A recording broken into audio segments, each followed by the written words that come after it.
This is the brand new FMS Integral, and in today's video we're going to do an official speed test to see if it can actually push 200 kilometers an hour, which is what they claim it can.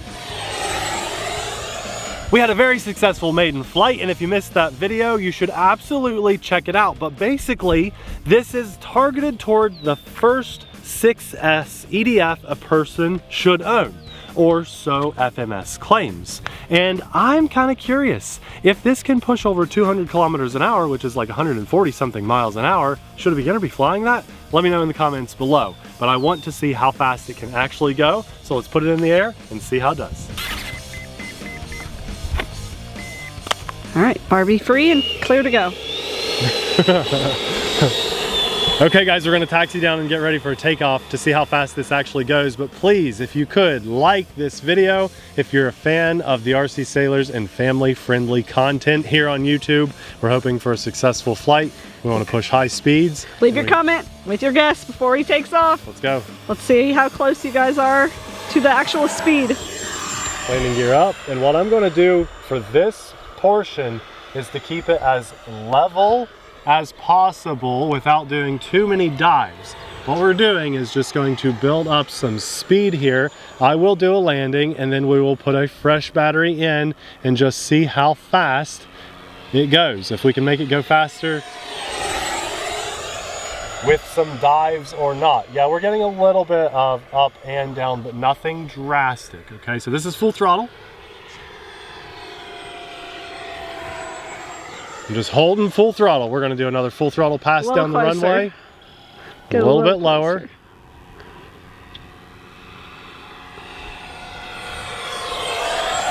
What's your guess, Nate? You know, I'm going to say 110. Really? Yeah, it doesn't feel like 140 to me. That's a 50C battery.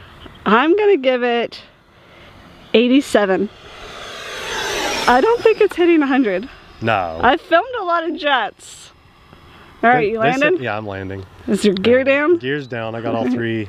We put half flaps to help slow it down because this thing does have some weight to it. My goodness, it gets lift from those flaps.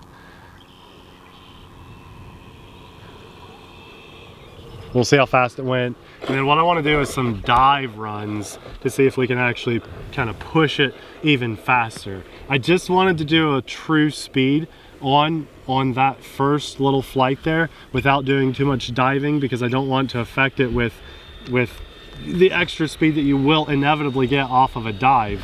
So let's just see what we got. A 50C battery. Okay, we're just gonna bring it right in here. Sorry, terrible film job. All right, come on. We've had some brakes. Okay, I know I'm right. So I said 110. They say 140, which is like 210 kilometers an hour, and Abby says 87. We'll just see what we got. Our peak speed meter says 108 miles an hour. Oh, you won! I was way off. Good job, Nate. All right. All right. Still broke 100 miles an hour. That's pretty fast. And you know what? We only flew on this battery for 2 minutes. Less than 2 minutes. We have enough juice to get some dives. Let's do it. We just want to see if that can break 108 miles an hour. So let's put it back in the air and pick up some real speed.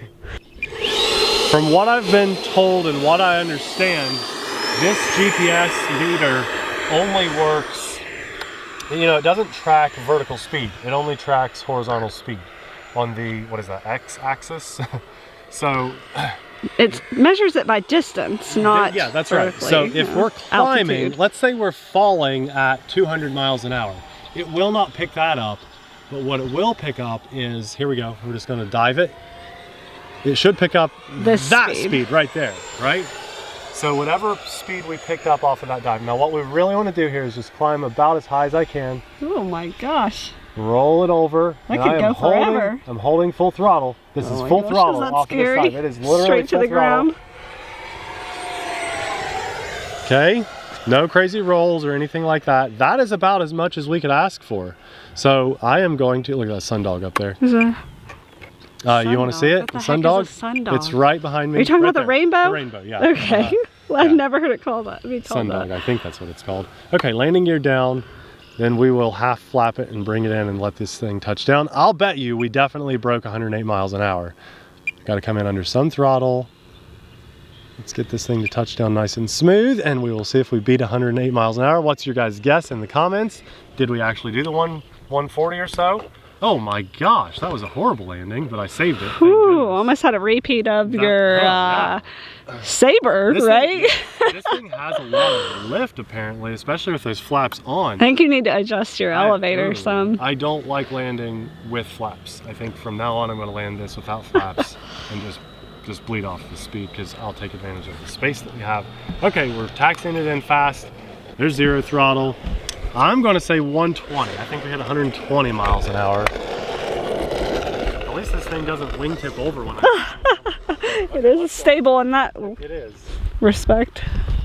Okay. Abby, do you have a guess? Well, my guess was so off the last time. I'm going to say 115. Oh, 149. Whoa, that's way faster. That's crazy. So if we actually come off of a dive, we picked up an extra 40 miles an hour. Wild. That's crazy. Nate, I think you need to heart any comment that was within 10 miles an hour on their guesses. I can do that.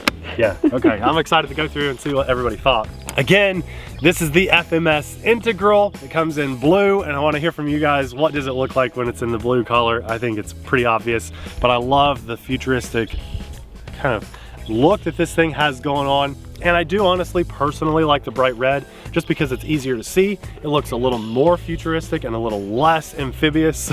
And it is very fun to fly. I like the way it looks because it's unique. And you guys know me, you know the channel by now. I love unique, I love when companies are doing something different, but not just different, it's very functional, durable, robust. This thing could fly and take off of grass, no problem. Not our grass because it's so tall, but this would be a very good grass jet too. I've got some friends that have hesitated to get into the 6S EDF world, and this is a potential jet they could get. Believe it or not, flying 149 miles an hour, it does fly well, really slow too. And so I think that's why this is a beginner-esque, beginner-friendly 6S jet, because it's so well-rounded. It's not a very like high-performance aggressive jet, but you can definitely pick up some speeds with this with those landing gear retracted, and it flies well. Not a huge fan of flying it with the flaps, but if I mix in some elevator, I think it'll work out really well and just slow it down and fly in nice and slow. Guys, this will be linked in the description box below. Know that using that link does help to support our channel and our family at no extra cost to you. And just for a nice, safe, successful, happy, fun flight today, I want to say a massive thanks to God for blessing us with a beautiful day to fly this and share this experience with you guys. Also a massive thanks to our Patreon supporters, because we couldn't do what we do as often as we do it without your insanely awesome support. And if you missed the maiden flight of this, or maybe just another awesome jet video, we'll have a hand-picked video popping up right about now just for you. Thanks for watching. We'll see you there. Bye.